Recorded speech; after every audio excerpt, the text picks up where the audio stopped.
تیسری اس کی حیثیت قضاء کی ہے، ججمنٹ، یعنی قضاء جو شریعت کی ٹرم ہے، اصطلاح ہے، فقہ کی جو اصطلاح ہے، قرآن و حدیث کی جو اصطلاح ہے وہ قضاء ہے۔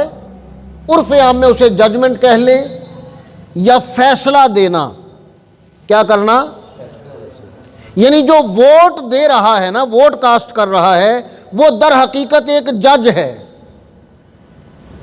اور وہ جج کی حیثیت سے اپنا فیصلہ دے رہا ہے کہ یہ بندہ اس منصب کا اہل ہے، یہ اس کا فیصلہ ہے ووٹ دینے والے کا۔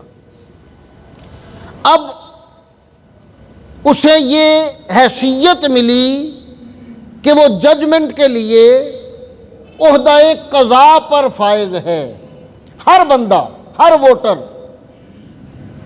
وہ ووٹ دینے کے لیے اپنی حیثیت میں، اپنے وجود میں ایک جج ہوتا ہے، اور اس نے تمام چیزوں کو، تمام قرائن و شواہد کو سامنے رکھتے ہوئے یہ فیصلہ دینا ہوتا ہے کہ جس بندے کو میں ووٹ دے رہا ہوں یہ جج بننے کے اہل ہے یا نہیں، وہ اس نے فیصلہ دینا ہے۔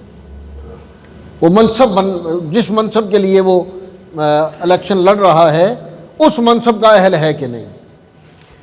تو ہر بندہ جج ہوگا 8 فروری کو، اور ہر بندے نے یہ فیصلہ دینا ہے کہ کون ایم پی اے ہے اور کون ایم این اے ہے۔